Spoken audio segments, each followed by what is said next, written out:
licenciada en Comunicación por la Universidad de La Plata, es docente de la Universidad de La Plata, es decana de la Facultad de Pedagogía de la Universidad Metropolitana por la Educación y el Trabajo, ha sido directora ejecutiva del Instituto Nacional de Formación Docente hasta el 2015,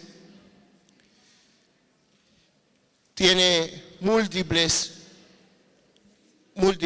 artículos y trabajos escritos en torno a la formación docente.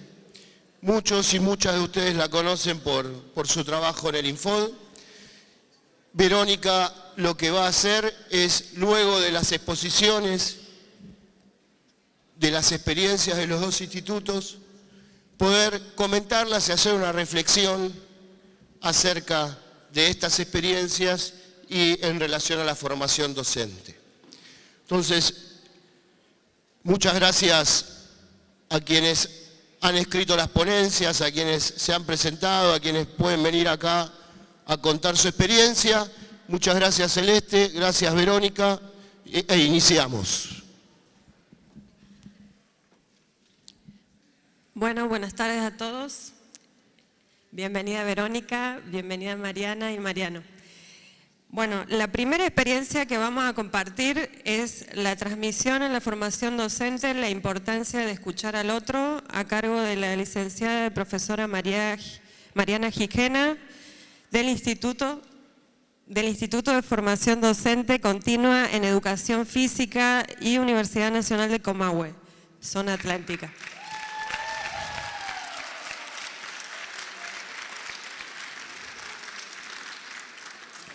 Ella ahora se va a presentar y ahora la vamos a conocer un poquito más. Y ahí me aclaras. Bueno, vamos a ponerlo acá, sí, puedo hablar tranquila. Uy, ¿cómo se pone esto? ¿Le ponemos? Déjalo, muchacho.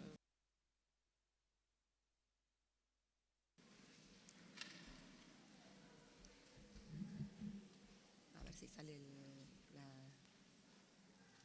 ¿Aparece ahí? Ahí está. Muy bien. Bueno, buenas tardes.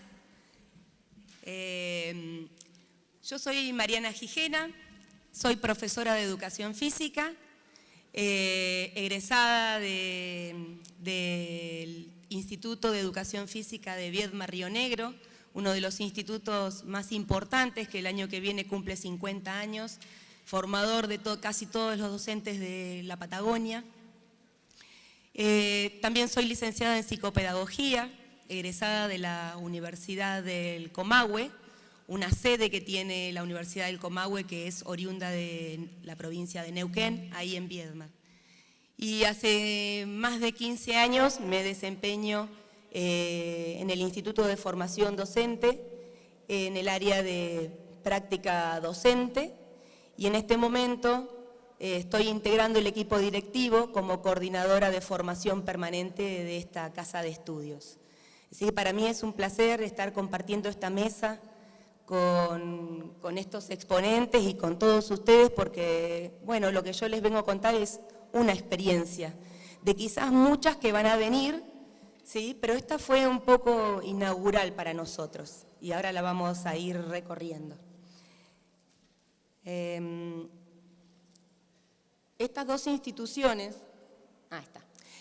instituciones que yo les estaba nombrando, en las cuales me formé, de alguna manera me dieron el puntapié para empezar a preguntarme por aquellas prácticas que se desempeñaban en las distintas instituciones en relación a los conceptos de formación, de transmisión, de educación y de inclusión, por supuesto. Y de alguna manera empezar a analizarlas a la luz de distintos marcos teóricos. Hoy me acuerdo que Flavia Terigi hablaba de la diferenciación de las experiencias, ¿sí? Que quedaban solamente en la experiencia y la posibilidad que tienen los docentes o que tenemos los docentes de poder construir saber pedagógico en relación a ellas. Así que bueno, hoy está bueno pensarlo también desde ese lugar en relación a lo que contaba Flavia, ¿no? Bueno, ahí voy.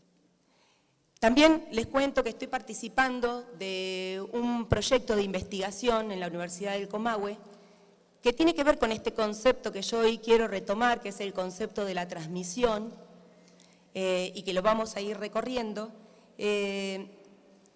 porque esa categoría me pareció una categoría bastante fértil para pensar la formación docente y ese encuentro con ese otro, ¿sí? Justamente en la apropiación del saber docente y de este oficio de enseñar, ¿no?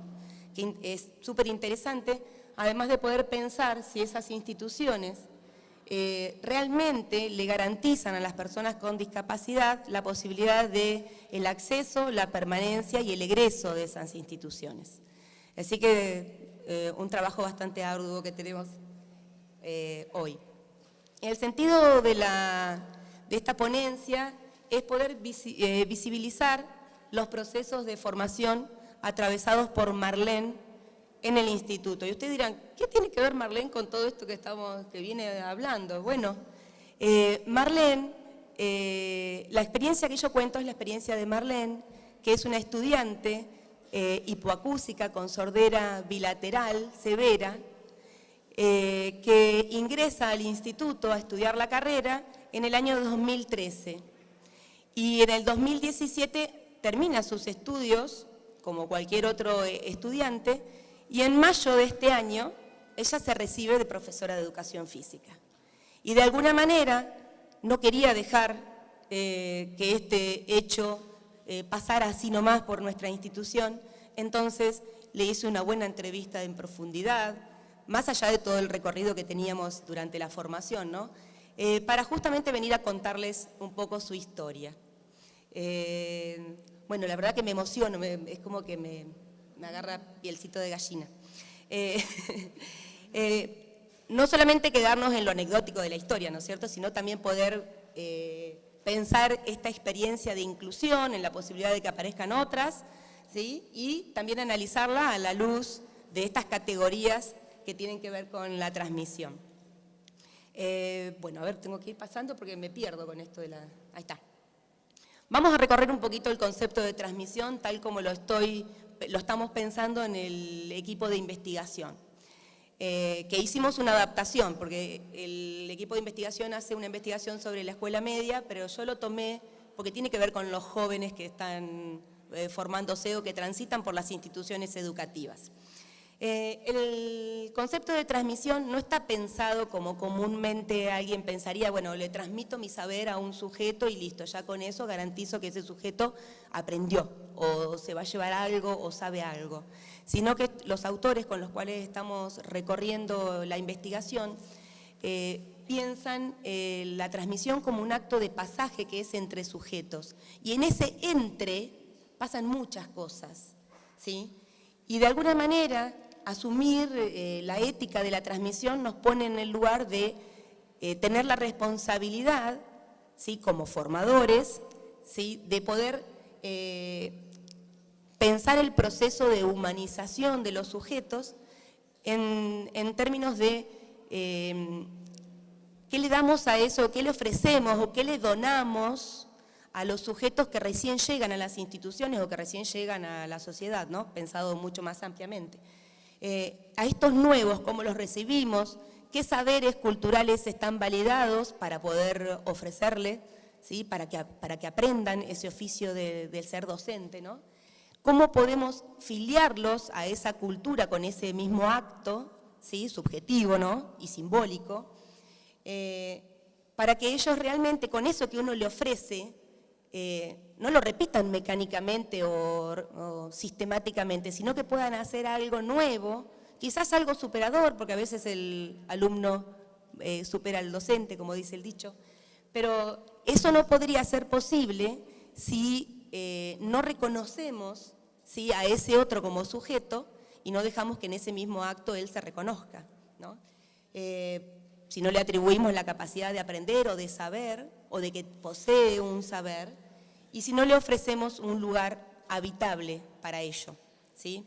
Así que nosotros nos manejamos con algunos autores que, si quieren les nombro algunos, como Gabriela Dicker, Filú, Laurence Cornu, esos autores son un poquito los que nos llevaron a pensar y a reflexionar en estas categorías, que los pueden buscar en algunos de sus textos. Bueno, les cuento un poquito sobre la experiencia de Marlene. De alguna manera, cuando Marlene ingresa a la institución, se inauguran espacios, ¿sí? El de Marlene en su propio proceso de aprendizaje, ¿no? Y un poco el nuestro como institución. Nosotros no estábamos preparados, o no sé si decir la palabra capacitados, pero no sabíamos cómo albergar a Marlene con su sordera en una institución. Y de alguna manera empezamos a visibilizar de que en realidad teníamos una vacancia muy grande, ¿sí?, en relación a las prácticas inclusivas en la institución. Y de alguna manera nos dábamos cuenta que los sordos éramos nosotros, porque no sabíamos cómo, ¿sí?, darle la posibilidad a Marlene de que transite, ¿sí?, por la institución como otro sujeto más, ¿sí?, con su singularidad. Entonces, también pasó que Marlene en la entrevista comenta que ella intentaba pasar desapercibida también en la institución.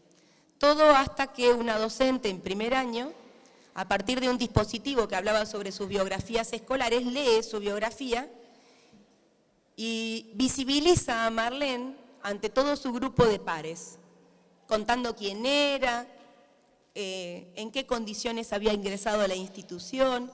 Y si bien ella dice, yo no sabía dónde esconderme porque me avergonzó mucho, o me sentí muy expuesta, de alguna manera ella después dice, y voy a leer sus viñetas, ¿no?, sus extracciones, como que eso me dio un punto de partida, un ¿por qué no?, de sentarme en el aula y sentirme orgullosa de estar acá, de que estoy pudiendo hacer esta carrera, que es con una capacidad diferente, pensándolo como un logro, como un desafío para mí. Y después pensé, está bueno que muchos sepan, ¿sí? Entonces, a partir de ahí, de que la docente la visibilizara y la reconociera, ella empezó a preguntarse, ¿por qué no que me conozcan? ¿Por qué no que los demás sepan? ¿Sí? Y que en ese mismo acto, ¿sí?, de visibilización y de reconocimiento, ella también se constituía como sujeto, ¿sí?, como con discapacidad. Y está genial que esas cosas aparezcan en las instituciones, aunque a veces aparecen como cuestiones aisladas, porque yo les estaba diciendo recién que no estábamos tan preparados. Entonces, el hecho de que aparecieran estas pequeñas escenas hacían que Marlene pudiera empezar a sentirse parte, ¿no? Después aparecieron otras escenas, algunas muy graciosas que contaba Marlene, que yo les voy a contar después, como por ejemplo, hubo un docente que me hablaba de espaldas y escribía en el pizarrón de espaldas. Entonces ella lee los labios, a pesar de tener audífonos, ¿sí?, lee muy bien los labios. Entonces ella se garantizaba la forma de acceder al saber. Pero este docente se daba vuelta y no escuchaba lo que decía mientras el docente escribía. Otro dice, tenía bigotes y el bigote me distrae y no me deja leer los labios. Entonces le dije eso y me dice, ¿y podés creer que se afeitó? Y qué bueno que se afeitó, eso también inscribió algo ahí. Y le dio la pauta a Marlene de que la estaban escuchando y de que había gente dispuesta a afeitarse un bigote para que ella pudiera escuchar, ¿no? Otro docente que dice, con los videos en clase para analizar, yo iba y le decía, no entiendo nada, yo lo necesito subtitulado, porque entre el sonido del video más el de los alumnos mientras estaban analizando y trabajando, ella no lograba acceder. Entonces le decía, y yo le decía, ¿y cómo fuiste superando esas instancias? Yo hablaba con los docentes, a veces solo diciéndole que module bien. No hace falta que exagere el movimiento, ni que hable lento, solo que module sus palabras. Entonces, a partir de esas pequeñas escenas, se le fue dando un lugar a Marlene, ¿sí? Pero todo a partir, ¿sí?, de la escucha. Entonces, ¿cómo brindarle condiciones de posibilidad a un sujeto para estar incluido? En este caso a Marlene. Y poder involucrarla en la trama institucional y darle un lugar, pero no un lugar cualquiera, porque no es cualquier lugar el que había que darle, ¿sí? La institución necesitaba alojarla en un buen lugar, no en el lugar de la discapacidad ni en el lugar de diferente, ¿sí?, sino realmente con una práctica inclusiva. Entonces, a partir de ahí es que si nosotros podíamos escuchar a Marlene, a partir de ahí podía empezar a operar la transmisión. Sin la escucha, sin saber lo que ella necesitaba, eso iba a ser imposible, ¿sí? Entonces, ella en un momento de la entrevista dice, yo no tuve problemas de aprendizaje, yo mientras me facilitaran el tema del bigote, el tema de que no escriban de espalda, que modulen, yo no tuve problemas de aprendizaje. Dice, pero el problema lo tuve en práctica docente 3. Y le decíamos, pero ¿y por qué tuviste problemas en práctica docente 3? Ahora les cuento qué pasa en práctica docente 3. En práctica docente 3, los alumnos del instituto todo el año hacen prácticas con algún grupo en la educación inicial o en la educación primaria. Vos tenés un grupo todo el año. Y en las primeras clases se organiza eso, porque hay que elegir una pareja pedagógica, porque es el dispositivo necesario para la práctica, porque hay que empezar a hablar de el encuentro con los niños, con los sujetos, ¿no? ¿Y qué pasó? Marlene no iba a clase. No, el primer día el profe detecta que no había ido a clase. A la segunda clase llegaba tarde. Después no se involucraba mucho en la clase. Viajaba mucho porque ella era de Sierra Grande, un pueblo de Río Negro también. Viajaba y no aparecía mucho, no tenía mucha presencia. Hasta que en un momento el profesor acude al área de práctica docente y plantea la situación. Entonces, entre todos empezamos a buscar, ¿sí? Nos empezamos a preguntar, bueno, ¿qué hacemos? ¿Qué hacemos para que pudiera, ¿sí?, Marlene ingresar en la trama de su aprendizaje en relación a las prácticas? Que es fundante, la práctica es como la columna vertebral y la que articula el oficio del ser docente.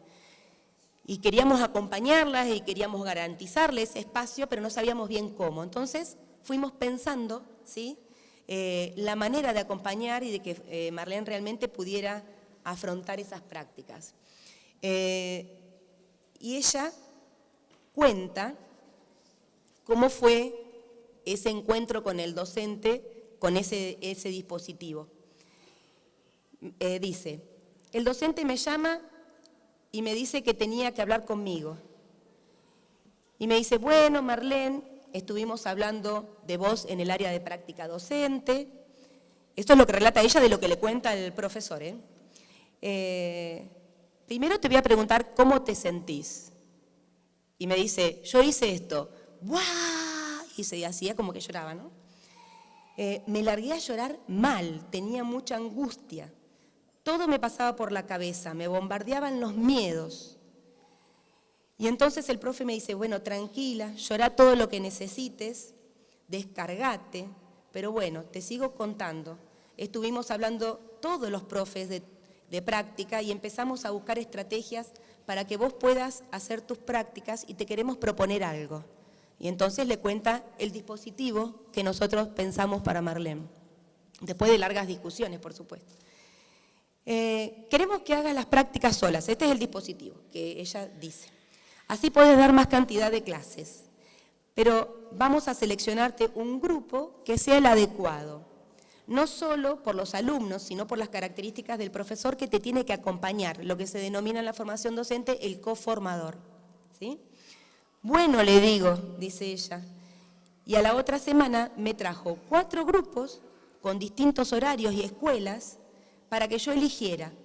Y me contaba, este es el grupo de 6º grado de la escuela tal, este es el grupo de 4º grado de tal escuela, que tiene un niño en inclusión, tiene autismo. A mí me encantan los desafíos y dije, hay que enfrentarlo, así que elegí ese. Y Marlene hizo sus prácticas con un grupo, con un niño en inclusión, donde fue doble el desafío, el de ella propio y el de poder también incluir en su clase a un niño diagnosticado con autismo. Entonces, todo el proceso de Marlene y el dispositivo se hubiera caído si este docente, ¿sí? Si los docentes no hacen lo que hizo este docente con Marlene, ¿sí? Que es darle un espacio para que hable, un espacio para escucharla, un espacio donde ella se sienta contenida, ¿sí? Y que pudiera movilizar esos miedos que hacían que ella no pudiera ingresar a la unidad curricular de práctica docente y que tuviera miedo de afrontar sus prácticas. Una vez que eso se dio, el dispositivo, les diría que fue, lo pensamos y yo lo digo ahora, digo, ¿no? ¿Qué hubo de distinto con el resto de los alumnos del instituto? O sea, lo único distinto que hicimos después fue acompañarla, ¿sí? Acompañarla con un proceso de observaciones y de devoluciones importantes, con largas charlas, para que ella pudiera de alguna manera expresar, buscar estrategias. Pero en realidad, después es como que era una más Marlene, ¿sí? De alguna manera, con estos actos, lo que nosotros intentamos hacer fue inscribirla un poco en la genealogía y en la trama institucional, pudiendo hacer que Marlene se identifique con ese rol, construya ese rol docente y sus prácticas a su manera, no como había que hacer ni como debía ser una práctica, sino que ella lo pudiera construir a partir de aportar su singularidad, ¿sí? a esa práctica y poder hacer algo con eso. Y aquellos que la acompañamos en su proceso, tanto el coformador, el docente de práctica docente, quien la iba a observar, la institución, porque hablamos con la directora, con las docentes del grupo, del aula, todos oficiamos un poco de pasadores. Este concepto de pasadores está bueno porque todos somos un poco pasadores en este oficio de enseñar, los que trabajamos por lo menos en la formación docente. Y un poco retomando las palabras de Marlene, cuando ella dice, está bueno que muchos sepan, qué bueno que estoy acá con tanta gente, porque está bueno que muchos de ustedes sepan que hay experiencias de este tipo, ¿sí? Que son transformadoras para las instituciones, realmente, ¿sí? Y porque a nosotros nos permitió poder preguntarnos por qué no hablar de la hipoacusia, ¿sí? O de lo hipoacúsico como un modo de afectación singular que le permite a los sujetos poder transitar o conocer el mundo de manera más creativa, distinta, no como nosotros lo pensamos, como le pasa a ella. Hay un concepto hermoso que es de Jorge La Rosa, que es de la experiencia, de cómo lo puede vivir uno, y que la experiencia es lo que a uno le pasa, pero lo atraviesa, digo, como sujeto. Y creo que Marlene debía hacer la experiencia de la práctica como ella podía, ¿sí? Con las herramientas que tuvieran, pero también un poco la que le podíamos ofrecer nosotros. Entonces, poder hablar de lo hipoacústico nos permitía a nosotros como institución también poder transformarnos, ¿sí? Y no pensar en eso como un problema inabordable, ¿sí? Como algo ni dejarnos parados en el no poder. ¿Qué hacemos? No podemos hacer, no podemos hacer nada. Muchas cosas que se pueden hacer si las cosas se hablan, se dicen, ¿sí? Y las ponemos en debate para todos, ¿sí?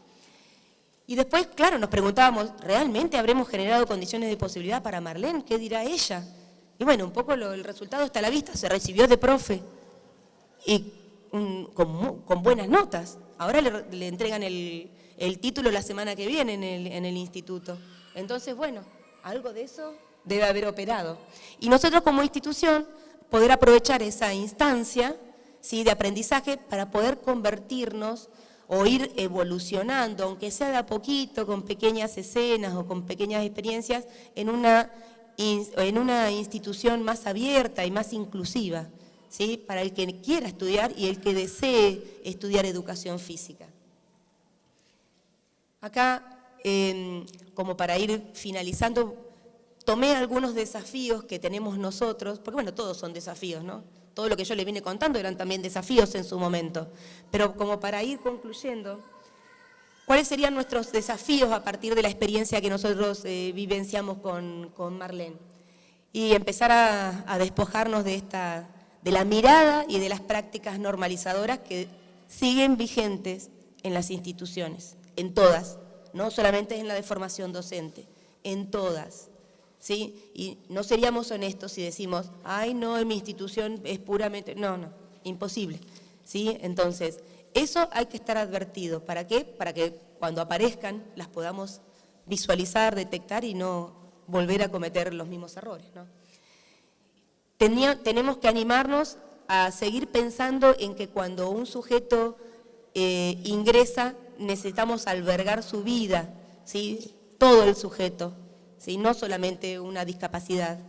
Entonces, bueno, pensar en estos sujetos singulares y qué necesitan y qué le podemos ofrecer.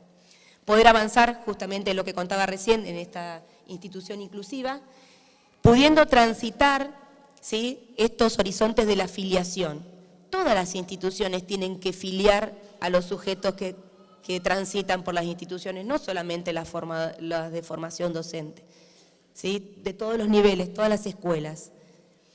Y eso solamente se puede hacer si yo puedo reconocer a ese otro, ¿sí?, y puedo hacer surgir en él ese deseo de enseñar, en este caso de la formación docente. El instituto no es que haya hecho wow, un gran logro, pero bueno, es una experiencia, logró albergar a Marlene, ¿sí?, logró acompañarla e inscribirla, ¿sí?, en el oficio de enseñar. Y como la ponencia de hoy se trata justamente de la transmisión y de la importancia de escuchar al otro, a mí me gustaría no ser yo la que cierre esta ponencia, sino que escuchen a Marlene, que hoy me vino a acompañar.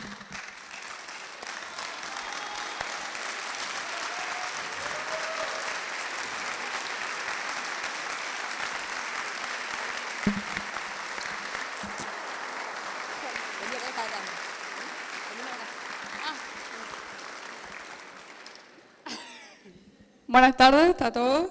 Bueno, yo soy Marlene. Bueno, como para cerrar un poco todo, quería tratar de transmitir el hecho de que nosotros como... Perdón. Está muy nervioso. Esto es un desafío, como decíamos, todos tenemos un desafío en la vida, en la misma vida cotidiana.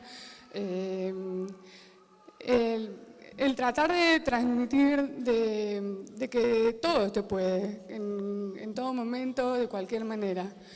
Empezar nosotros como formadores, como personas, saber diferenciar y decir qué es lo que sí puede esta persona, qué podemos, qué se puede. Por ahí como docentes, incluso ahora soy docente, el hecho de que nos piden informes y decir... esta mala costumbre de decir tal alumno, tal joven, tal adolescente no puede hacer esto, no puede saltar, no puede sumar 2 más 2, no. ¿Por qué enfocarnos en qué es lo que no puede hacer? Empezar a abrir un poco más la cabeza y decir qué es lo que puede hacer, que ese sea nuestro punto de partida y empezar ahí a enfocarnos y fortalecer qué es lo que puede hacer, qué es lo que le gusta hacer y brindarle esa confianza de que todo se puede hacer si uno más lo anhela, ¿no? Yo quise ser docente de educación física y gracias a muchos, el instituto me permitió ser parte y nada, acá voy a más a seguir formándome. Empezar a pensar qué es lo que sí puede hacer el niño, qué es lo que nosotros podemos hacer también. Si nosotros somos capaces de hacer eso, el niño y todos podemos ser capaces de mucho más y el mundo va a ser mucho más inclusivo, con muchas más posibilidades y mucho más abierto. Muchísimas gracias.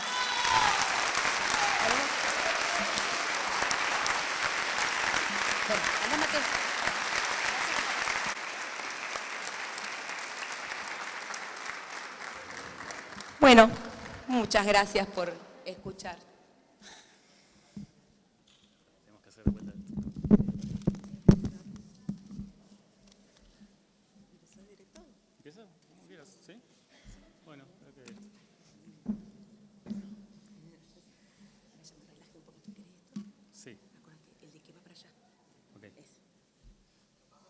Power, sí, dale.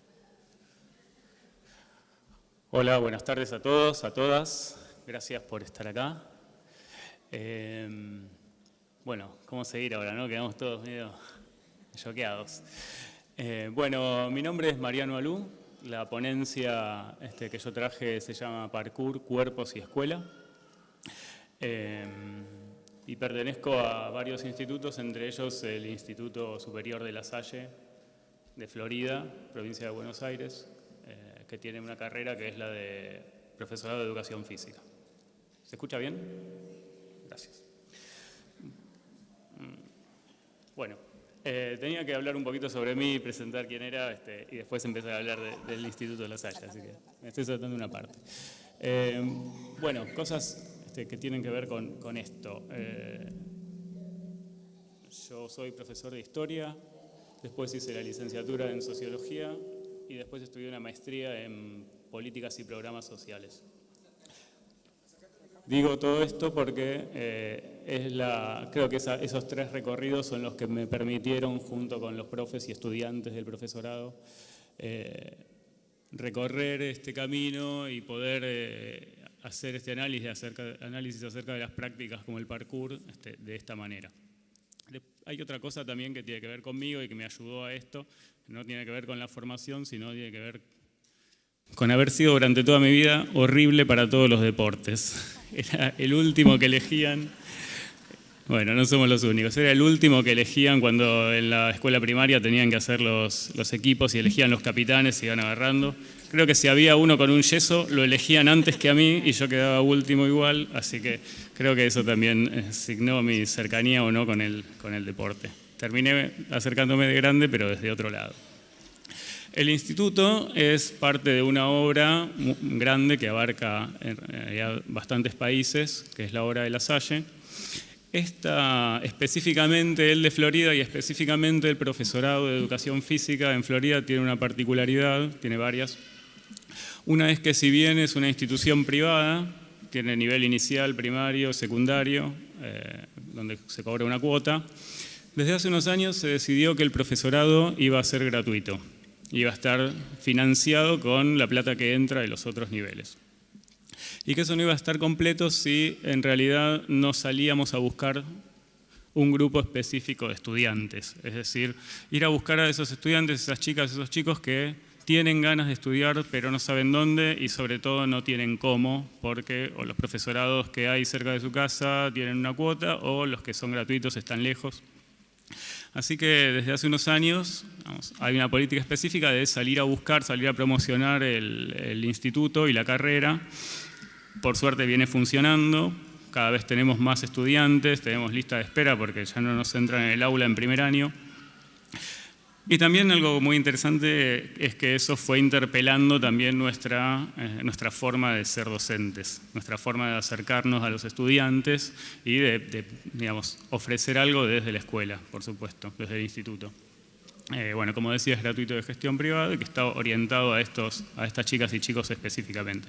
Es súper interesante porque digamos, es un proceso que está muy lejos de terminar, todo el tiempo es parte de nuestras discusiones y todo el tiempo nos atraviesa a partir de nuestras experiencias como docentes en otro tipo de institutos.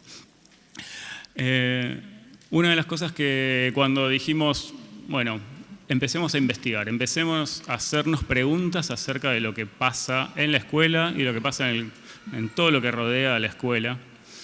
Empezamos a usar ciertos espacios de encuentro, no sé si conocen que en provincia de Buenos Aires está lo que se llama el TAIN, que es un espacio que tenemos los docentes para encontrarnos, digamos, unas 4 horas al mes, es un encuentro mensual, donde podemos estar todos los profesores del mismo curso y también invitamos a los estudiantes en casi todas las oportunidades. Empezamos a hacernos preguntas acerca de qué es lo que nos corresponde a nuestra posición política como docentes, qué tenemos que hacer frente a lo que se sabe y de qué manera también nosotros tenemos que producir conocimiento. Entonces empezamos a armar un grupo de investigación con los estudiantes y también que se proponga difundir esas preguntas y esos intentos de respuesta que vamos construyendo entre todos. Empezamos, por supuesto, a intercambiar ideas acerca del contexto. La materia que yo doy con los chicos de cuarto es antropología y sociología del cuerpo. Y también en primero, en algún momento, historia de la educación e historia de la educación física. Entonces, a partir de eso se fueron, junto con otras materias más, por supuesto, se fueron empezando a diagramar algunas preguntas que tienen que ver con cómo es ese mundo en el que todos estamos viviendo. Ese mundo de lo que autores como Beck o como Bauman empiezan a hablar acerca de la modernidad líquida, de la sociedad del riesgo. Todos esos conceptos que venimos charlando, que aparecen, y que la verdad es que si hay que ver si la balanza se inclina hacia un lado optimista o a uno pesimista, en general hay más pesimismo en esas miradas, porque salta a la vista todo lo que se va perdiendo, todo lo que se va fluidificando, en palabras de estos autores. Beck, Bauman hablan de esto, de cómo la solidaridad entendida como un lazo social, entendida como espacio de encuentro, también cada vez es más sospechoso. Eso genera también lo que ellos llaman la guetificación. Cada vez más nos empezamos a encerrar en espacios que ocupan los que son como nosotros, los que son muy parecidos. Y eso, por supuesto, va empobreciendo nuestra posibilidad de sociabilidad. Cada vez tenemos menos herramientas para encontrarnos con el que no es igual a nosotros. Eso era profundamente autobiográfico para el instituto, imagínense, a partir de atravesar el cambio por el que estaba atravesando.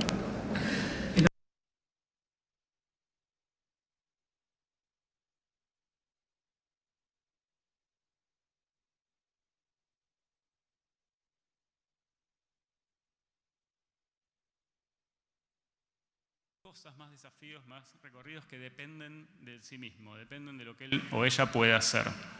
Sí, ya la historia, la tradición pesa cada vez menos, y es un sujeto que carga sobre sus hombros, o siente que carga sobre sus hombros cada vez más, y que no controla lo que le pasa. Por eso es interesante cuando Sennett, uno de los capítulos en los que habla de esto, lo titula A la deriva, que es cómo se sienten las personas a las que él entrevista.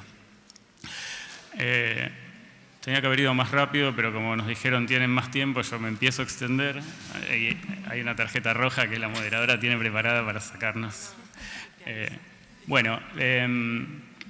También hay varias cosas que interpelan, por supuesto, a la escuela, ¿no? Foucault, Duvet vienen hablando hace muchísimo tiempo acerca de cómo la escuela, de alguna manera, viene trabajando, y sobre todo viene trabajando con los cuerpos. Porque hay algunos que dicen que la escuela es algo anticuado, o porque sobre todo es anticuada en su tratamiento del cuerpo.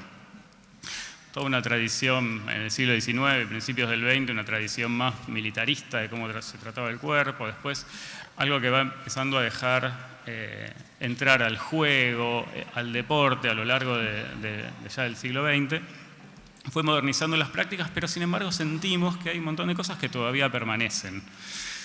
Esa anécdota que contaba acerca de qué pasa con el que no juega bien al fútbol, o qué pasa con el que no es ágil, o qué pasa con el que, por distintas cosas de su biografía, no disfruta la propuesta que es centralmente deportiva. A mí una cosa que me llamaba la atención, hace 20 años que trabajo en secundaria y más o menos 10 que trabajo en el profesorado de educación física. Una cosa que me llamaba la atención en la secundaria era que cuando les avisaban a los chicos que, bueno, el de historia mañana va a faltar, todos festejaban. La de matemática mañana va a faltar, festejaban. Y cuando entraba el preceptor a decirle, chicos, le vengo a avisar a los varones que esta tarde no hay educación física, también festejaban. Yo no lograba entender con eso. Podía entender que la materia que yo dictaba sea un plomo para muchos, pero me resultaba raro que esos pibes festejen que no iban a ir a la tarde al campo a jugar al fútbol o a hacer alguna cuestión física. Bueno, esa es una pregunta, una anécdota que siempre contaba a mis estudiantes del profesorado de educación física, y una pregunta que les hacía y que trataba que a lo largo del año nos vayamos intentando responder. ¿Qué es lo que hace que muchos chicos no disfruten la clase de educación física? Y ahí aparece esta idea de ¿qué es lo que les está pasando a los jóvenes? ¿Dónde está la libido de esos jóvenes? ¿Dónde está el interés? ¿Por dónde pasa el interés? ¿En qué parte de su cuerpo y en qué actividad se centra ese interés? Un autor francés que se llama David Le Breton Yo hablo de Le Breton, hablo de parkour, por suerte que Meury se fue y no escucha cómo pronuncio el francés, así que no hay problema. Él habla acerca de qué pasa con los jóvenes que cada vez más buscan meter emoción en su vida. Dice, muchas veces la búsqueda de esa emoción lleva, por ejemplo, conductas de riesgo. Conductas que tienen que ver con, digamos, cómo se plantan frente a tomar, a beber, pero también cómo usan su cuerpo. Cada vez vemos en todos lados este auge de los deportes extremos. Ahora, hace unos años está esa moda, vieron, de caminar por la cornisa para sacarse la selfie y ver quién se arriesga más en ese momento. Este autor es interesante porque dice, una de las cosas que pasa, dice, es esa sensación de, por un lado, de no controlar lo que pasa en nuestras vidas. Entonces, llevarme a mí a ese límite es una de las pocas cosas donde yo tengo el control. Y otra cosa dice, también están experimentando, sobre todo los jóvenes, un estar mal en la propia piel. ¿Qué es lo que pasa con esos jóvenes que sienten eso a través del cuerpo, ¿no? O sea, entendemos el cuerpo como algo mucho más que lo físico, sino como una forma de relacionarse con los demás. Dice la corporeidad, el concepto de corporeidad es así. Por eso dice también, ¿qué pasa con las otras experimentaciones de los jóvenes, que no necesariamente tienen que ver con el riesgo, que tienen que ver con una nueva idea del juego, con una nueva idea de plantarse frente a los demás, plantarse frente al cuerpo y plantarse frente al espacio? Es así que se fue apareciendo ante nosotros el parkour, pero también el skate, también lo que tiene que ver con el breakdance, hip hop y otras formas también de vivir el cuerpo y de ocupar el espacio, que nos permitían dar una mirada un poquito más optimista acerca de cómo los jóvenes están viviendo en estos tiempos de posmodernidad, desafiliación e inseguridad. No sé cuántos de acá saben lo que es el parkour. ¿Todo el mundo lo sabe? Que levante la mano el que lo sabe.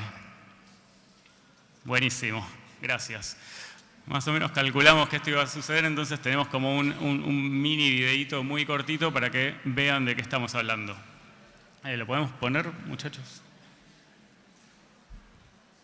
Hace media hora que yo estoy hablando del parkour y no me preguntaron qué es el parkour. Sí. No, es verdad, todavía no hablé del parkour, por eso era el momento de poner el video.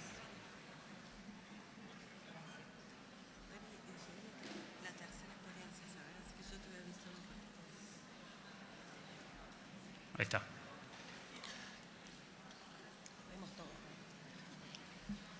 No tiene sonido, así que más o menos les voy contando un poco lo que ven. El parkour es una disciplina física que se propone, a partir de usar el cuerpo, y nada más que el cuerpo, movimientos naturales, y poder ir haciendo un recorrido a partir de saltos, tomas, rebotes, formas de saltar, formas de rebotar, formas de caer, ¿sí? Que tiene que ver sobre todo con una forma de recorrer el espacio. Recién veíamos cómo se hace en un gimnasio y ahora lo vemos en una ciudad. El parkour es una disciplina urbana, que lo que se plantea es improvisar un recorrido. Los que lo practican, que se llaman a sí mismos como trazadores, trazan un recorrido que van improvisando y van usando distintas técnicas para poder fluir en ese recorrido. Ellos lo que sienten es que tienen que poder dominar las técnicas, pero no por una cuestión específica de medir hasta dónde salto, medir hasta dónde arrojo, sino como para tener una gama de herramientas que les permitan ir improvisando algo muy parecido a lo que hacen los músicos cuando zapan. Cuando están improvisando, se van mirando, van hacia dónde va el tema, van pudiendo, a partir del repertorio que tienen de habilidades con su instrumento, van pudiendo seguir a los demás. Esto es una disciplina que en general se practica, esto que vemos de a uno, se practica de a varios. Cuando uno ve a 3 o 4 chicos o chicas corriendo, saltando, va a ver que no todos aplican lo mismo. Uno salta, otro pasa por debajo, otro se cuelga, otro rebota. Nos pareció una linda metáfora de una forma que tienen los sujetos de lidiar frente a un mundo que cada vez es menos predecible, entre otras cosas. ¿Podemos volver al PowerPoint? Esta forma de entender a la disciplina nace como disciplina. De hecho, los que hacen parkour no se ven a sí mismos como deportistas. Se plantea esto que veníamos contando. Es basarse en la ciudad, en lo que la ciudad les ofrece, pero también en plantarse frente a lo que la ciudad les niega. Nosotros recorremos la ciudad y sabemos que hay lugares por donde no nos podemos sentar porque viene alguien y nos saca, hay lugares que no podemos pisar, o directamente a veces la arquitectura dice, acá no podés entrar con una reja, y vieron que cada vez se están popularizando más como unas cositas que se ponen en los umbrales para que la gente no se siente. Bueno, ese tipo de elemento arquitectónico nos va negando la ciudad de alguna manera. El parkour, una de las cosas que se propone es habitar la ciudad desde otro lado. ¿Sí? Nos parece interesante eso, nos parece interesante pensar cómo hacen los jóvenes frente a un mundo que les va cerrando cada vez más esos espacios o les va imponiendo un solo sentido, pueden encontrar que eso se transforma en algo. Esa barrera que estaba para prohibirle pasar, de repente se transforma en algo que impulsa un salto más alto, que les permite llegar a otro lado. Para eso, no es solo una preparación física, sino también es una preparación mental. ¿Vieron lo que hacían esos chicos en el video? En realidad tiene tanto de físico y de preparación y de fuerza como de plantarse frente a los propios miedos, dominar ciertos temores, pero también, por supuesto, ser consciente de lo que puede pasar. Uno de los mantras que los chicos repiten es ser y durar. No es una actividad, aunque lo parezca, no es una actividad temeraria. Hay mucho cuidado y mucha preparación antes de cada uno de esos saltos o técnicas. Lo que decía hace un rato, es como un triple desafío, porque están desafiando al límite del propio cuerpo, están desafiando a la norma y están desafiando al espacio.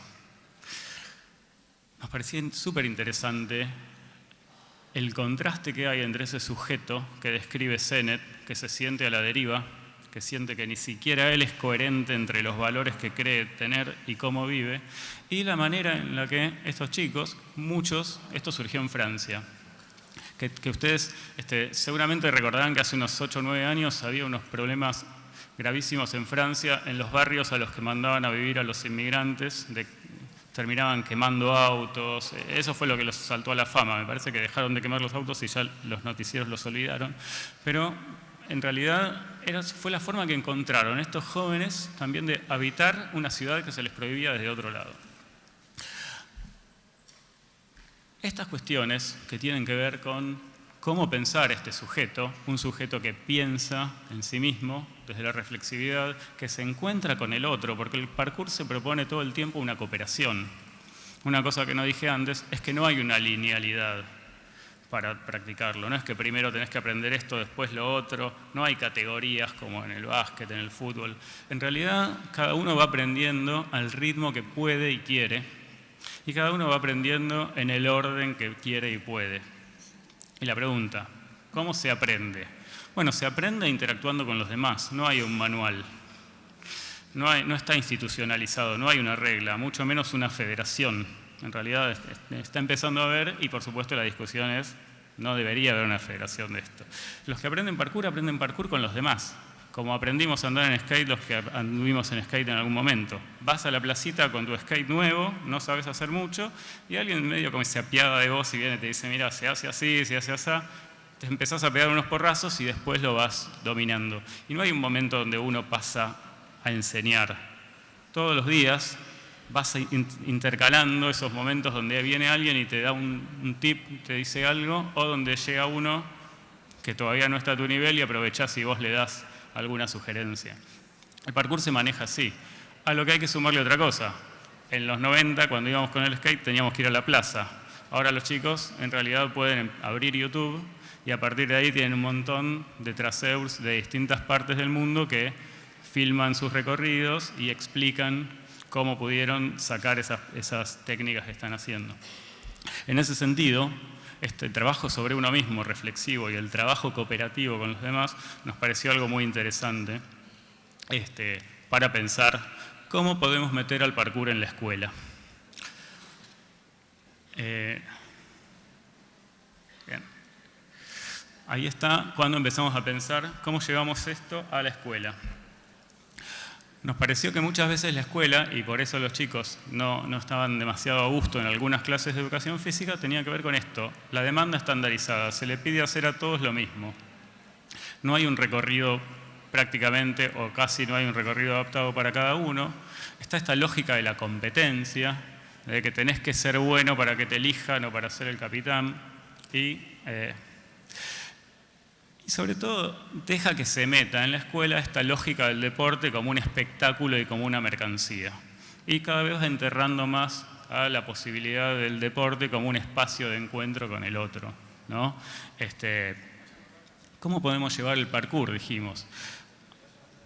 Orientemos un taller de parkour a la tarde a unos chicos específicos, no excluyentes, podía venir cualquiera, pero dijimos, ¿por qué no nos centramos en convencer a que vengan al taller de la tarde de parkour los chicos que no hacen deporte en un club? La mayoría de nuestros estudiantes, escuela de barrio, clase media, media baja, juegan al fútbol en algún club, hacen patín, o van a CrossFit o alguna actividad de esta. Bueno, ¿por qué no nos centramos en aquellos que no hacen esas cosas? Y que tampoco hacen otras cosas como inglés o como un instrumento. Pibes y pibas que estaban toda la tarde con la Play, con la computadora, que veíamos que eran demasiado sedentarios.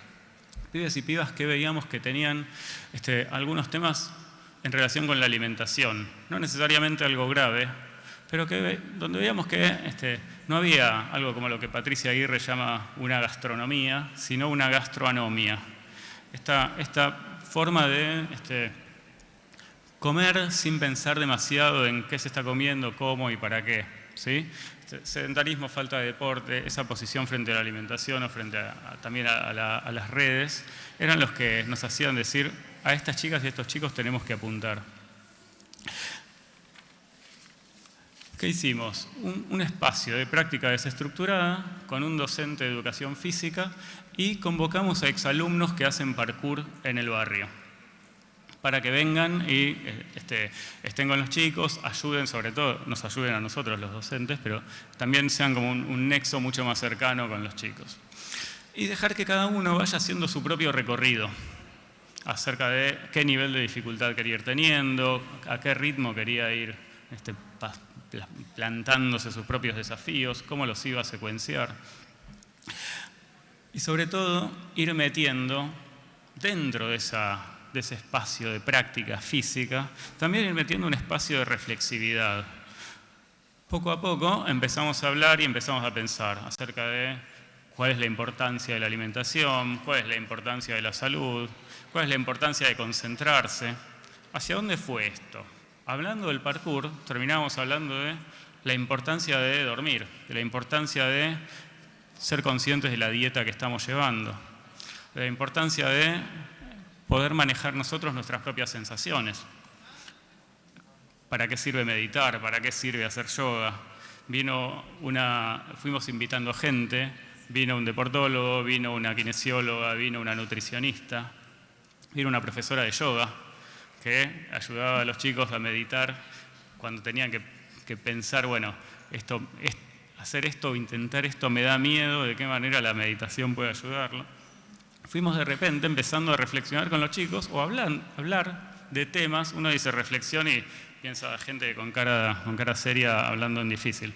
Hablábamos, contábamos cosas, venía gente a contar cosas a ese taller. Y poco a poco, en realidad, empezamos a transformar eso en un espacio del cual todos se sentían dueños y del cual todos se sentían, de alguna manera, co-coordinadores. ¿Cuáles son los resultados? Para contar un poco. Más o menos esto lleva un poquito más de un año, ¿sí? Tenemos un sostenimiento del número de participantes, siempre oscilan alrededor de los 25. Teníamos miedo que al principio vengan para ver qué era y se caigan rápidamente. No sucedió, por suerte. vamos viendo poco a poco que empiezan a construir ciertos hábitos.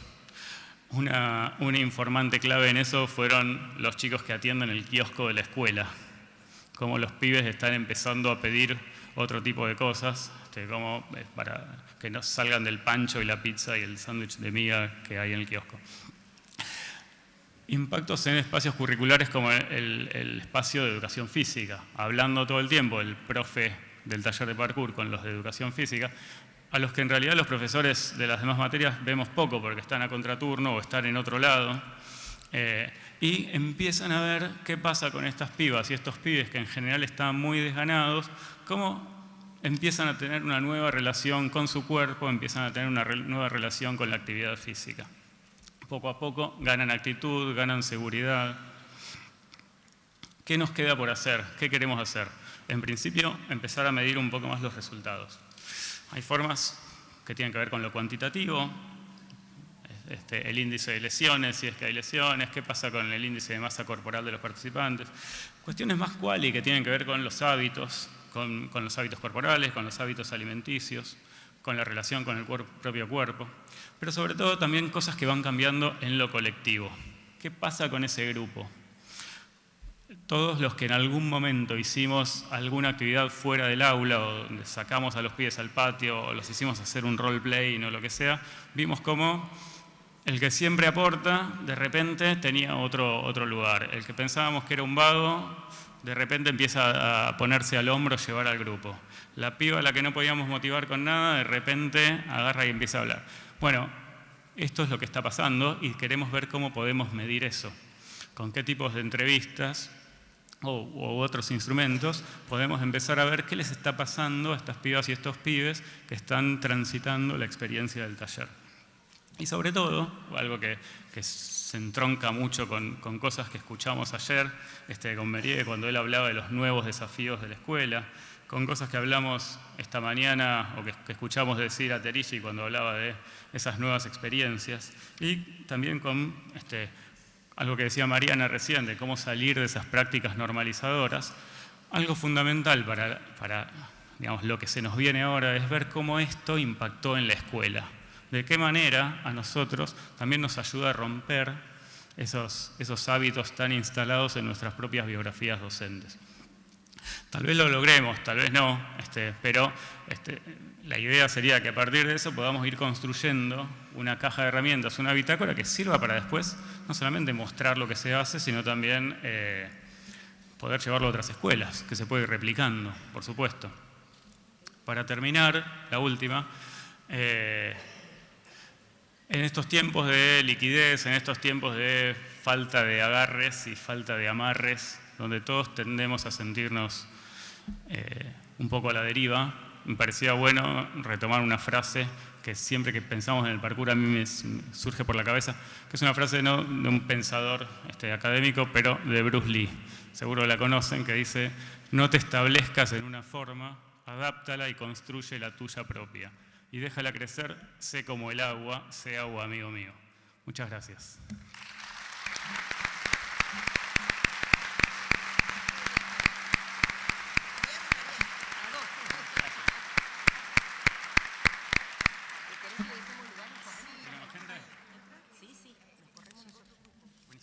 Tiene como propósito central construir respuestas y alternativas a la necesidad de orientar y acompañar a aquellos estudiantes de nuestra unidad académica que interrumpieron sus trayectorias en el tramo final de sus estudios.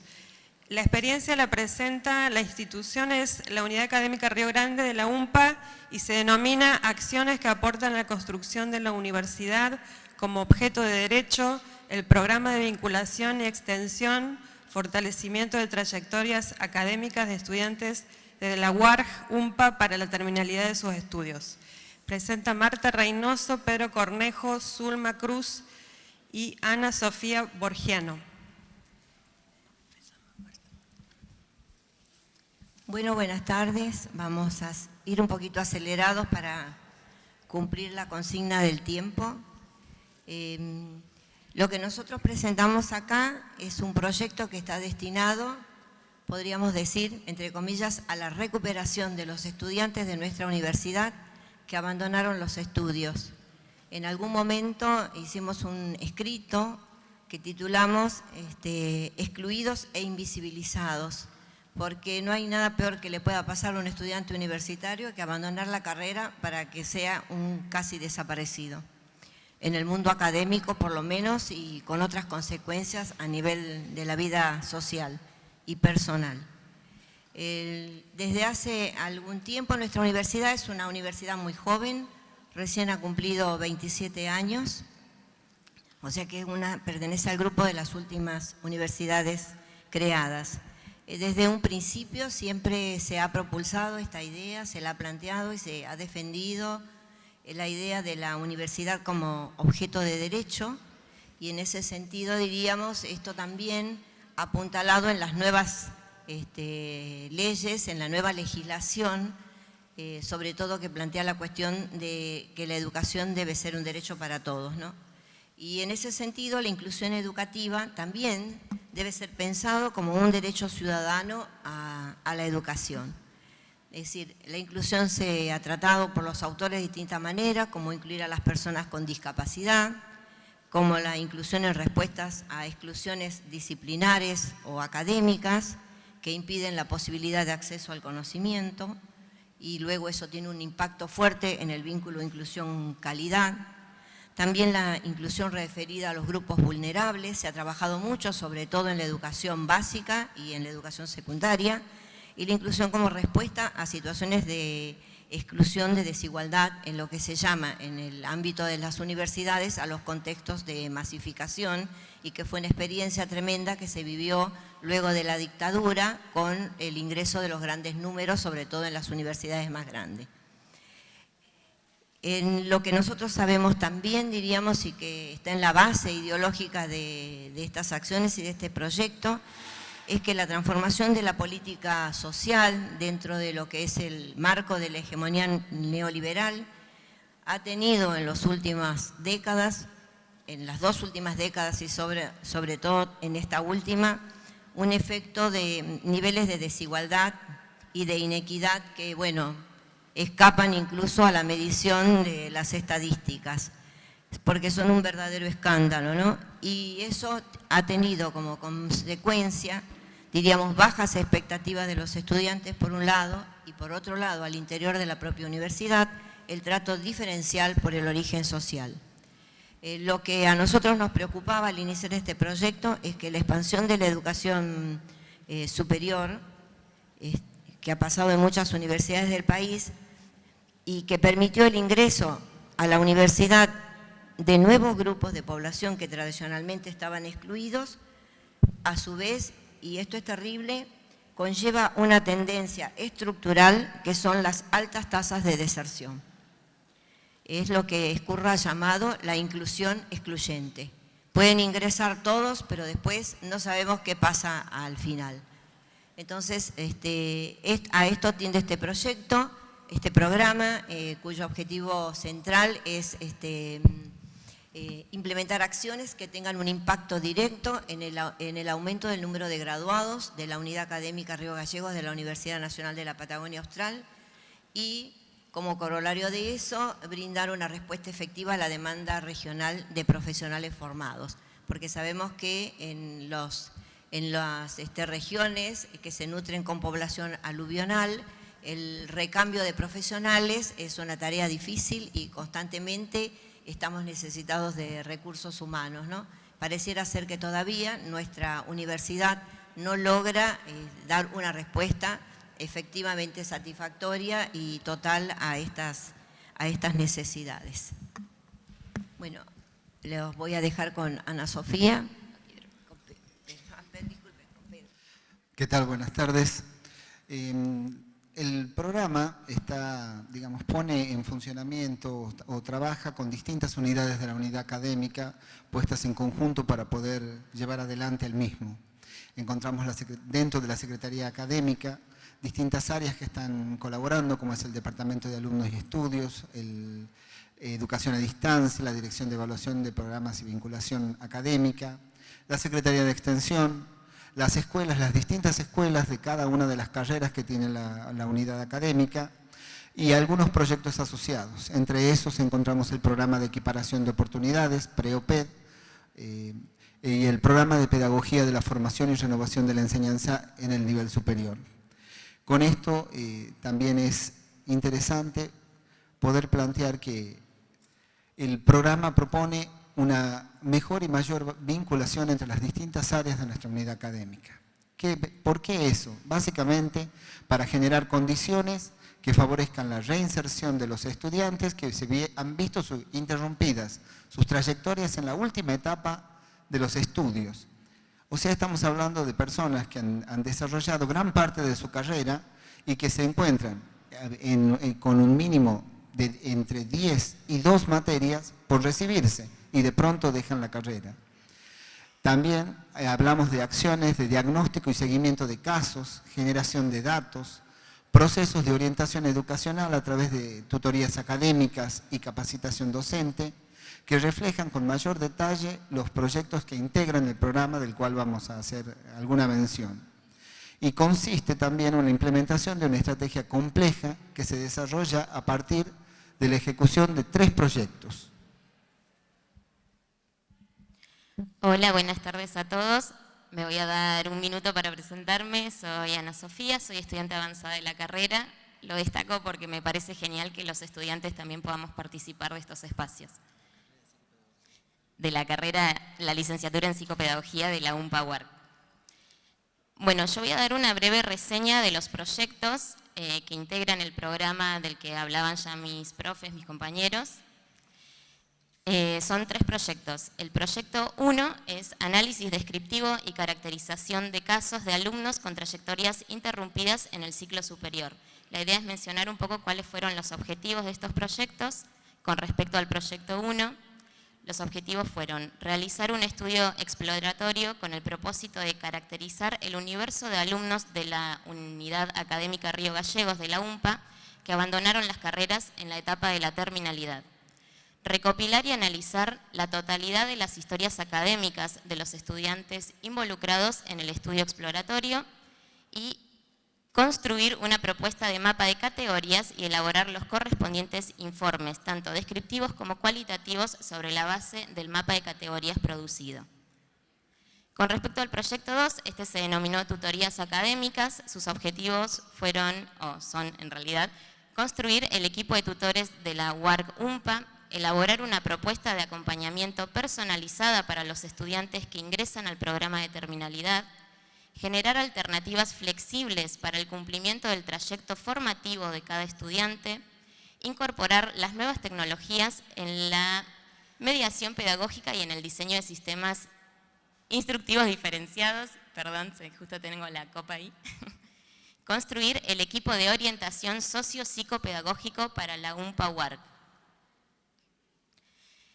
Y el proyecto 3 se denomina generación de indicadores de evaluación y sus objetivos son relevar información y construir una base de datos a partir de las historias académicas de los estudiantes que abandonaron sus carreras en la etapa de terminalidad, producir informes y asesorar en la toma de decisiones político-académicas que habiliten el desarrollo de pedagogías alternativas para avanzar en la comprensión y mejora de la problemática en abordaje.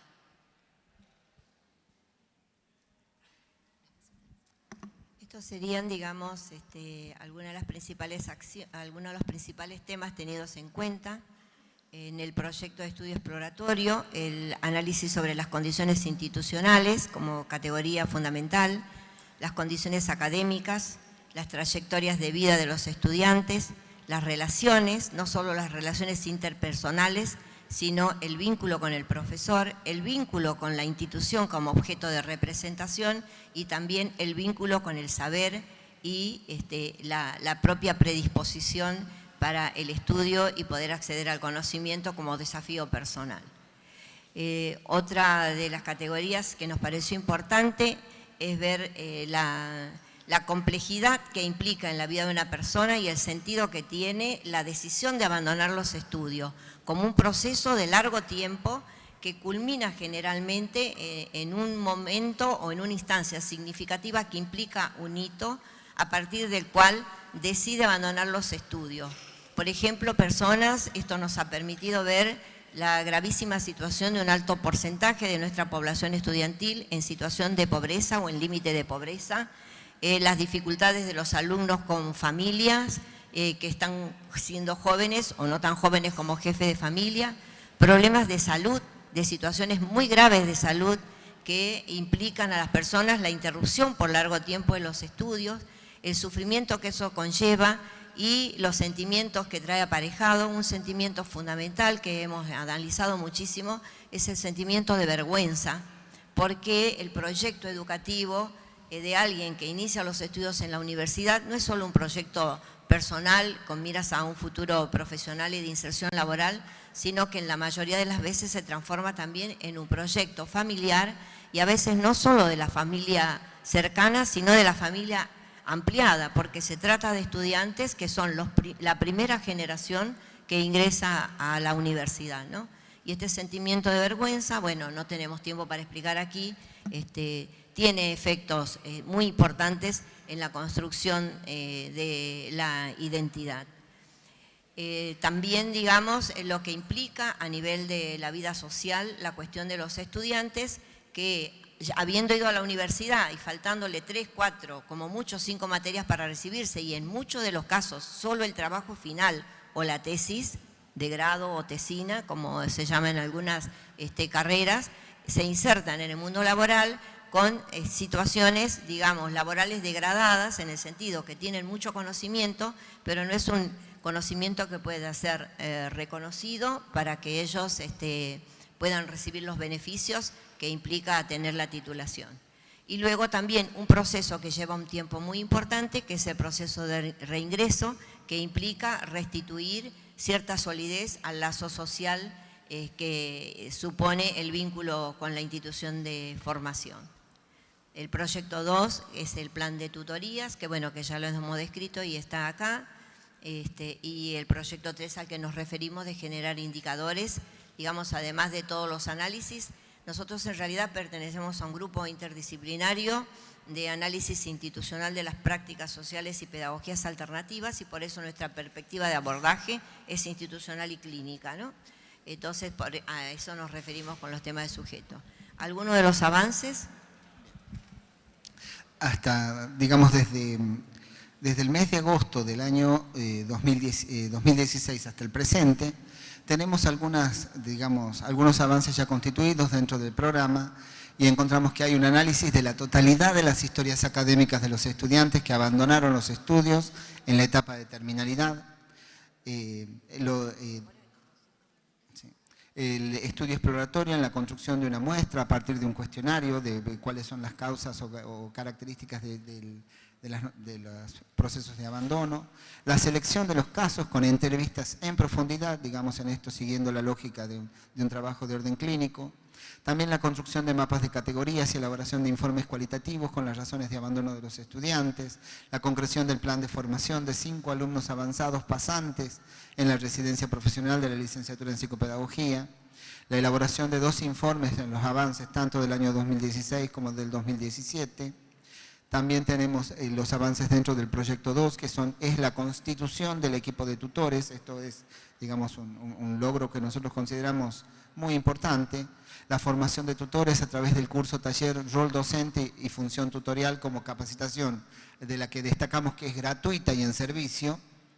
Además, el diseño y desarrollo de planes de trabajo personalizados, previo contrato pedagógico con cada uno de los estudiantes que se suman al programa. Encuentros mensuales de grupos de reflexión, encuentros sistemáticos de tutoría presenciales y virtuales, articulación con el área de educación a distancia para poner elementos que favorezcan, digamos, los procesos de terminalidad, la producción y edición de materiales curriculares, la mejora de los porcentajes. Un avance que es destacable desde nuestra perspectiva es que hay una mejora sustanciosa de los porcentajes de graduación. En el periodo de desarrollo del programa se ha obtenido como resultado un incremento del 100% de los egresados en la UAR desde agosto hasta la fecha. Nosotros, digamos, eso le da como una impronta muy particular al proyecto. Y también la conclusión del plan de formación de otros alumnos pasantes de la residencia también en este proyecto. Bueno, sobre el proyecto 3, decirle que la pase no podemos hablar, o sea, lamentablemente. tampoco lo vamos a pasar. Lo que yo voy a decir para cerrar, diríamos que en realidad esto tiene que ver con la posibilidad de haber hecho visible este gravísimo problema de nuestra universidad, sobre todo en un medio donde se necesitan con urgencia los recursos humanos calificados en las distintas áreas de los desempeños profesionales.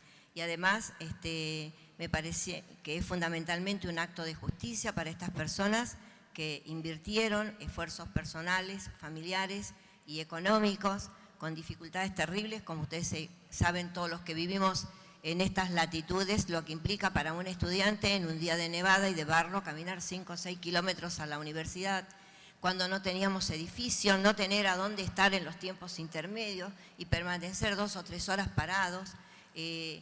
Tuvimos estudiantes que cuando cumplió 25 años la universidad, se recibieron en el programa de terminalidad, también cumpliendo las bodas de plata, habiendo podido terminar sus estudios. También quisiera destacar por ahí, en los 2 minutitos que quedan, que había siempre una cosa que es una especie de mito, al menos en nuestra unidad académica, y es que los profesores universitarios viven, como diría Catos, en su torre de cristal, en su mundo, y que a nadie le interesaba esta situación, ¿no? Pero parece ser que lo que vimos descubriendo es que había muchos profesores que se dedicaban a hacer terminalidad en sus casas, en sus ratitos libres, y de repente se fue sumando gente y gente, porque es un programa absolutamente vocacional, nadie le paga a los profesores para hacer esto, y es un trabajo arduo de reunión sistemática semanal para ayudar a que un estudiante se gradúe, ¿no?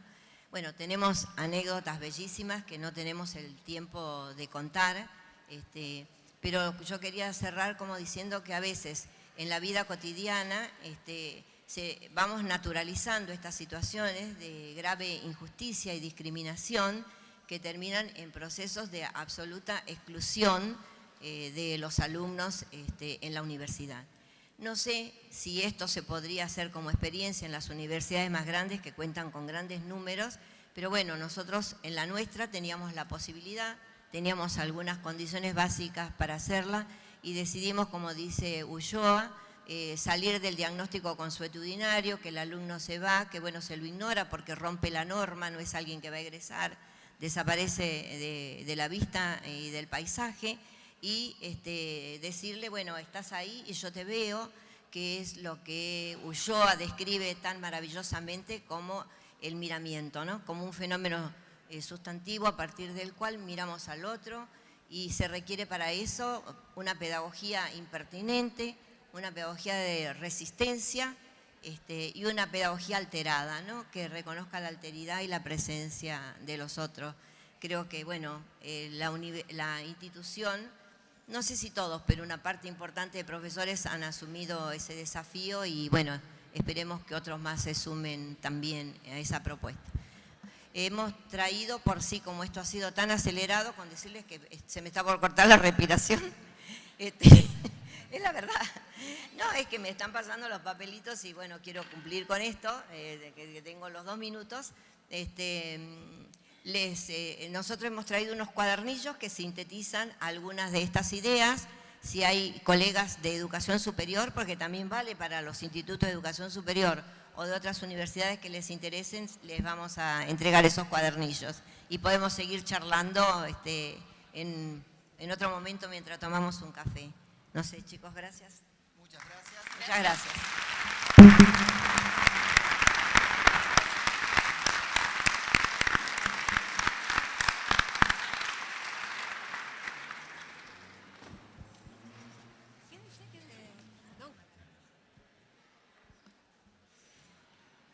Bueno, muy buenas tardes. Ya estamos concluyendo, después de estas 3 presentaciones, el trabajo de esta mesa. Tenemos que cumplir con los horarios y sabemos que ustedes tienen que acercarse a otras mesas y a otros debates que van a tener lugar después de concluido este espacio, con lo cual dejo de lado la presentación y vamos directamente a la tarea, que no es otra que aportar algunos interrogantes y algunas reflexiones alrededor de estas valiosas presentaciones. Yo quiero especialmente reconocer y poner en valor lo que significa este espacio, este congreso, y lo que han aportado los disertantes de esta mesa, los y las disertantes de esta mesa. En ese sentido, simplemente, como sabemos que tenemos poquito tiempo y que buena parte de lo que podamos plantear lo podremos retomar en el conversatorio de cierre, simplemente dejar algunas preguntas, algunas tensiones, algunas reflexiones, como para seguir profundizando cuando hayamos transitado el conjunto del Congreso. La primera tiene que ver con algo en común. Todas las presentaciones, la de Mariano, la de Mariana, la de los colegas que acaban de presentar, tienen en común una preocupación, una centralidad fundamental en desarrollar experiencias que hoy, después de la presentación de Flavia, sabemos que se inscriben dentro de lo que ella denominó invención del hacer. Es decir, cómo un problema concreto nos motiva a elaborar una estrategia, una propuesta, una experiencia, que significa también algo de lo que ayer Merié llamaba la aventura. Algo tiene un camino de aventura porque tiene un horizonte imprevisto, y todos y todas ellas se abocaron a esa cuestión, a resolver un problema concreto. Sobre la base de esas experiencias que propusieron, que seguramente tuvieron resistencias, pero que no las pudimos desarrollar hoy acá. No se sumaron todos los participantes ni todos los miembros de la institución. No sabemos cómo reaccionaron, por ejemplo, las y los compañeros de cursada de Marlene, pero imaginamos que debe haber un escenario de complejidades que sacudió y movió a las instituciones, lo mismo en el caso de Mariano o claramente en la propuesta de terminalidad que acercaron recién los colegas. En todas las propuestas hay un núcleo común que tiene que ver con un sustrato ético, político, pedagógico compartido. Y esta es la primera cuestión que quiero plantear.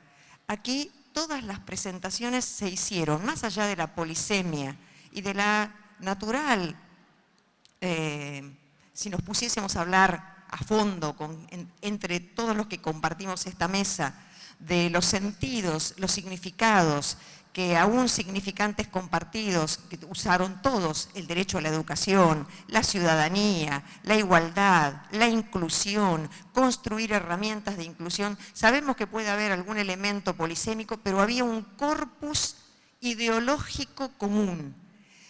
Había allí un fundamento en términos ético, político, pedagógicos compartido. Y esto lo digo y lo enfatizo especialmente porque, y acá viene la segunda cuestión, no necesariamente, o mejor dicho, hoy comienza desde estos últimos años a transitarse un periodo, un momento en el que la educación argentina y nuestras escuelas, y por lo tanto nuestros docentes, nuestras docentes, se encuentran en una suerte de encrucijada pedagógica, de encrucijada docente.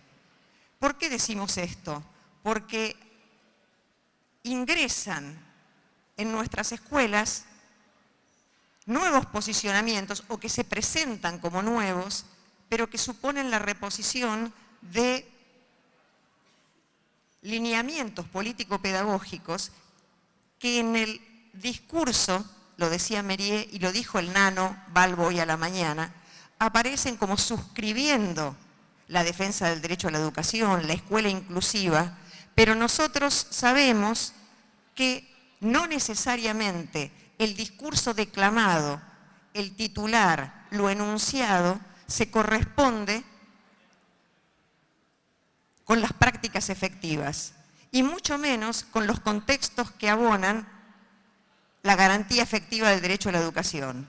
¿Por qué digo esto? Porque esto se da en un contexto en el que próximamente la suscripción del acuerdo con el Fondo Monetario Internacional supone una retracción significativa del presupuesto educativo, que el proyecto de presupuesto educativo 2019 supone casi un retroceso del 40% en la inversión educativa, porque estamos en un contexto en el que claramente hay un enjuiciamiento, esto lo dijeron todos los que hicieron las presentaciones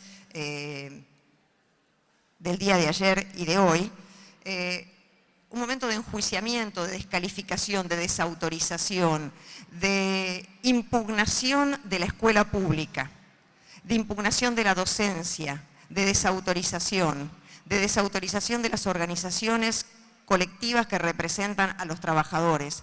Entonces, en ese contexto, me parece que resulta bastante importante que nosotros podamos visualizar cuáles son las pedagogías implícitas en el proyecto educativo en curso, cuáles son los posicionamientos pedagógicos y hasta dónde las prácticas desafiantes, resistentes, originales, innovadoras, con sus límites, con sus potencialidades, que nos han presentado quienes hoy están aquí, apoyados en un fundamento político-pedagógico en el que creen, entra en tensión con un proyecto educativo que se inscribe a su vez en un proyecto de país que tensa y que va en un sentido que no parece suscribir en los hechos, más allá de las declamaciones, más allá de que la ley de educación siga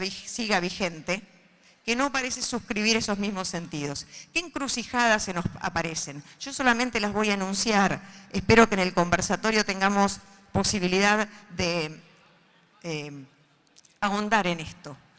Hoy se nos dice en la escuela, se acercan a la escuela una cantidad de sujetos pedagógicos que parecen desplazar la centralidad de lo que nosotros entendíamos, el lugar principal e indelegable del Estado en la garantía del derecho a la educación. Y esto tiene que ver fundamentalmente con el hecho de que si el Estado garantiza formación permanente, estos congresos gratuitos, los postítulos, las distintas formas de acceder al conocimiento a los docentes, les arruinan un enorme negocio al mercado.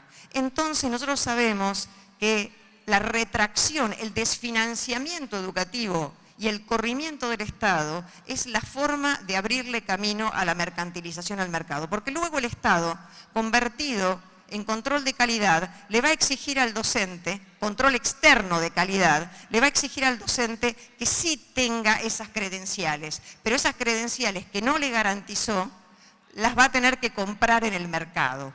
Entonces aquí tenemos una primera gran encrucijada. Esa encrucijada viene de la mano del reposicionamiento, o mejor dicho, y esto está en los documentos de los organismos internacionales convertidos ahora en gurú y en nuevos productores legítimos de saber pedagógico. Esto lo digo porque justo fue una pregunta de la mañana. ¿Quiénes son los productores legítimos de saber pedagógico? Nosotros y todos los que han compartido esta mesa creen que los docentes, que los trabajadores de la educación, que los investigadores de nuestras universidades nacionales son agentes legítimos de la producción. Sin embargo, hay una tremenda disputa en este sentido que plantea a otros sujetos. ¿Quiénes son esos sujetos? Y esto es lo que produce la encrucijada ahora en términos pedagógicos. El Estado se declara incapaz de llevar adelante la tarea de conducir la educación y cede esto en fundaciones, en organizaciones privadas, en ONGs disfrazadas de filantropía, maquilladas de preocupación por el aprendizaje y la inclusión. Y estas ONG y estas organizaciones traen de la mano, que han sido contratadas a través de un proceso de tercerización, traen de la mano nuevas orientaciones pedagógicas. Y aquí quiero decir, donde estas propuestas tan ricas, tan innovadoras, estas experiencias que van realmente de la mano de la preocupación por la inclusión, entran en tensión con otros proyectos pedagógicos, que van por qué camino. Los voy a enunciar nada más. La meritocracia, que vela las desigualdades, que son justamente las que quisieron poner sobre la mesa los colegas. La neurociencia malentendida, pensada justamente como un argumento biológico para fracturar y pensar solo el sujeto en términos de cerebros y no de las condiciones complejas que hacen a la condición humana, que hacen a sujeto individual y colectivo que aprende. ¿Cómo aprendemos y cómo construimos conocimiento los docentes? Colectivamente, en nuestro lugar de trabajo. Son un grupo de expertos que nos traen un enlatado didáctico, un guión para reproducir, o somos capaces, somos también intelectuales, somos también pedagogos, somos también productores de conocimiento en nuestra práctica. Sabemos que el gran desafío, lo dijo Flavia, lo dijo ayer Filip también, ya lo trato así de Filip, puedo, ¿no? Tenemos que sistematizar, no podemos quedarnos en la instancia solo de la invención del hacer, que creo que en parte es el estadio en el que estamos todos nosotros. Tenemos que poder producir teoría, pero creo que el punto más desafiante de todo esto que estamos planteando, yo puse solo algunas de las encrucijadas: el liderazgo educativo, el emprendedorismo, la selección de talentos, la teoría de las emociones mal entendida, el coacheo emocional, la culpabilización del sujeto, la escuela que forma para ello, que forma para el mercado, que forma para la incertidumbre de saber si no vas a tener trabajo, que forma para competir con el otro, que forma en el temor y en la amenaza de que alguien viene a sacarte algo, en la xenofobia, en el que viene otro de otro país a quitarte tu trabajo. La idea de que va a haber poco trabajo, naturalizar la idea de que va a haber poco trabajo, desvinculando esto del modelo económico de país. Va a haber poco trabajo si el modelo económico es abrir las importaciones, endeudarse, pero no es el único camino. La inexorabilidad de los destinos del país va unida a un proyecto educativo que va a fragmentar, que expulsa y que por lo tanto hace de la educación y de la escuela pública un circuito de segunda y innecesario. Porque para los otros va a haber escuelas de élite. Y entonces la educación pública queda totalmente devaluada. No importa si las escuelas de Moreno están cerradas desde el 2 de agosto, como dijo Flavia de Terigi. No importa, porque no importa los sujetos que van a ella. Entonces, nuestra disputa pedagógica, esto lo vamos a plantear en el conversatorio mañana, es una disputa histórica medular. Es por la educación pública, es por una tradición de igualdad que, aunque no la hayamos honrado en plenitud, porque tenemos que decir que no la hemos honrado en nuestra historia en plenitud, es el horizonte de sentido más abrigado, más profundo, más querido, más cuidado de nuestra historia educativa. La educación pública. La educación centrada en un concepto que es el de la educación común. Común no es igual para todos, no es homogéneo. Común quiere decir que todos y todas tenemos derecho a todo el conocimiento, más allá de que después cada uno podamos acceder a aquello que nuestras posibilidades nos brinda. Por eso, nuestra disputa más profunda, queridos y queridas colegas, es, Mariano la planteó excelentemente, es una disputa por la subjetividad del mundo contemporáneo en el que estamos en esta etapa del capitalismo global. Hoy que estamos a un paso de que Bolsonaro gane en Brasil, ¿sí? Hoy que estamos en una avanzada fenomenal de esos proyectos expulsivos y exclusores, la disputa es por la cultura. Lo saben muy bien y por eso estas ONG colonizan a la velocidad de la luz, se meten por todos los intersticios con un disfraz filantrópico, pero que en realidad busca colonizar la subjetividad docente y con ella la subjetividad social. Los medios, el Poder Judicial, digamos, tienen muchos socios. Nosotros estamos en una batalla asimétrica en esta tremenda disputa de sentido en la que tenemos que construir una pedagogía y un proyecto de futuro que abrace una pedagogía de la esperanza, una pedagogía de la inclusión, una pedagogía democrática, una pedagogía feminista, una pedagogía que contemple a todos y todas. ¿Cómo hacemos esto? Para eso estamos acá. No tenemos todas las respuestas, pero tenemos muchas certezas que están basadas en convicciones ético-político y pedagógicas. Tenemos que seguir desarrollando saber pedagógico, nos lo decían hoy. Sí, necesitamos producir mucho saber pedagógico, pero con este horizonte, con esta idea de escuela pública, con la idea de una escuela pública que se ponga al servicio de un proyecto de país en el que todos y todas tengamos lugar. Bueno, lo seguimos en el conversatorio. Muchas gracias.